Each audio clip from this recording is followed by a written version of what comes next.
Continuamos dialogando sobre los elementos compositivos de la arquitectura del Pareto. Hablaremos de la secuencia de espacios, de lo público a lo privado, la sala, las habitaciones y el comedor. Arquitecto, en estas casas, ¿cómo es la distribución de las habitaciones? ¿Y cuál es el uso de los espacios familiares? Sí, internamente la casa tiene unos espacios que la caracterizan, una distribución interior en la que la vivienda se desarrolla desde lo más público hasta lo más privado. Lo voy a desarrollar con el esquema en L con acceso lateral. Este esquema es más compacto porque después del solar la casa es una sola masa. Entonces ingresamos al corredor.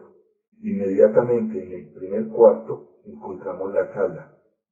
La sala ya nos habla de unas costumbres distintas, de un espacio social que la casa incorporó, donde se reciben visitas, donde se hacen reuniones especiales, donde se formulan compromisos o se hacían velorios. Y era un espacio como sagrado.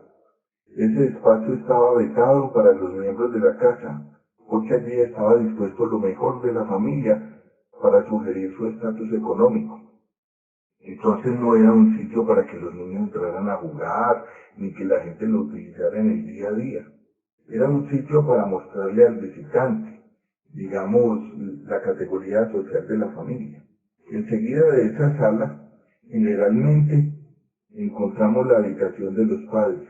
Esa habitación está dispuesta allí porque los padres, de esta manera, están vinculados con la calle y pueden controlar las actividades dentro de la casa. Generalmente la habitación siguiente es la de las hijas o de una de las hijas. Esto se debe a que las mujeres originalmente en esta cultura estaban educadas para ser amas de casa.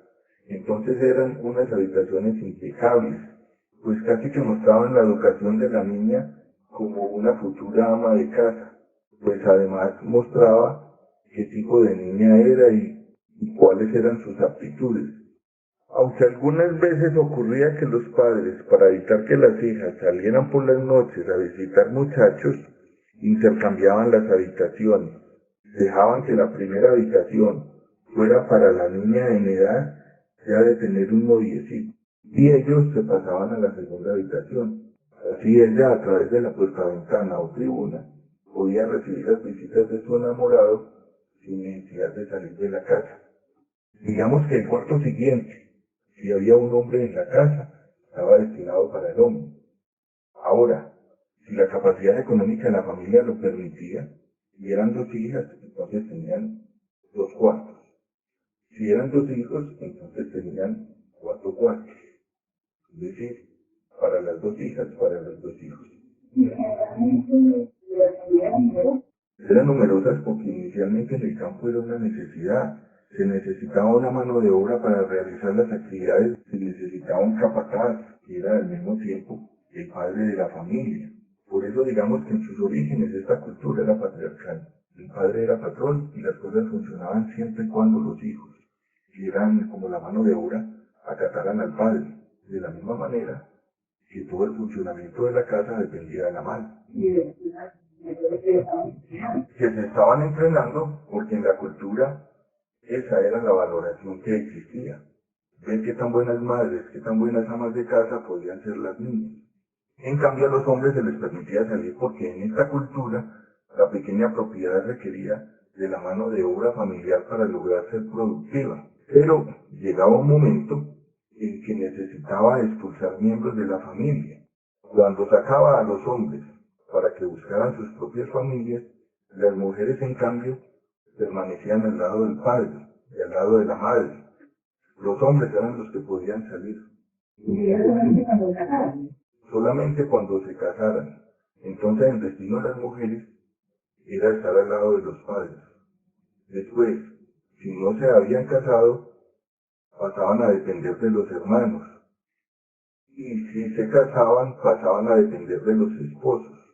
Pues era un destino muy ingrato. Siempre dependiendo del hombre, porque su función estaba asignada de puertas para adentro. Y ahí que muchas veces nosotros de adolescentes escuchábamos que decían, la calle para los hombres, la casa para las mujeres, porque no era muy bien visto que las mujeres no permanecieran dentro de las casas. Volvamos entonces. Primero está la sala, luego está la habitación de los padres, la habitación de las hijas y la habitación de los hijos. ¿Por qué la habitación de los hijos? Primero, porque es la más retirada, porque los hombres generalmente eran muy desordenados, porque además servían de celadores de la parte de atrás de la casa. Si alguien trataba de ingresar por la parte posterior, la primera habitación que encontraba era la de los hijos. Ellos eran como los guardianes por la parte de atrás.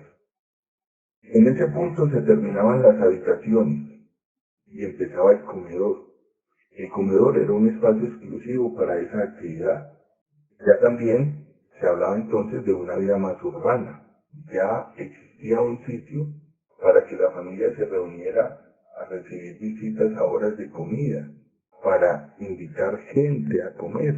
¿Y las prioridades como lo comentaba antes, era la cocina? No, lo rural, pues, si está colonizando, el vecino más cercano estaba 1 hora o hora y media a pie. No había, incluso existían las tarjetas de visita. Era tan difícil hacer visita que los colonos se tomaban fotos. Entonces, cuando iban a visitar a un vecino suyo, de pronto, a 1 hora de camino o media hora, y no lo encontraban, le dejaban una foto de visita. Le decía, fulano de tal estuvo aquí a visitarlo. Entonces, por eso era impensable, ya que alguien pueda aceptar una invitación a comer. Entonces, el comedor, además ya de hablar de una vida más urbana, era un espacio muy ornamentado. Era un espacio que contaba de pronto con 4 puertas que estaban compuestas por calados, por tallas de madera o por tejidos de macana, pero era un espacio bastante jerarquizado, bastante reverenciado. En las tradiciones más antiguas, el padre ocupaba una de las cabeceras de la mesa. El hermano mayor o hijo mayor ocupaba la otra cabecera. La madre siempre estaba a la derecha del padre y la hija estaba al lado de la madre. El hijo menor estaba al lado del padre y si había otro hijo estaba al lado de la hermana. Es decir, había todo un ritual, como una jerarquía establecida en la ubicación de los miembros de la familia. Por eso esa figura del hijo mayor empezó hasta hace muy poco tiempo en las familias. El primogénito era muy respetado. El padre ocupaba una cabecera y el primogénito la otra, porque era el que tenía que responder por la familia si faltaba el padre. Era una carga, no era solo un honor, era una carga. Sí, era el que respondía por la familia si faltaba el padre. Bueno, hasta ahí el comedor marcaba el límite del patio.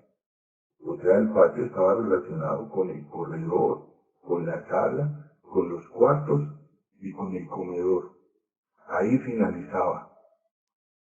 Luego, en esa sucesión de cuartos, seguía la cocina.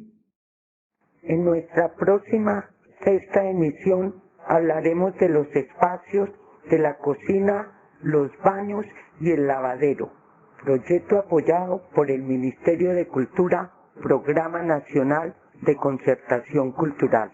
Colombia, potencia de la vida.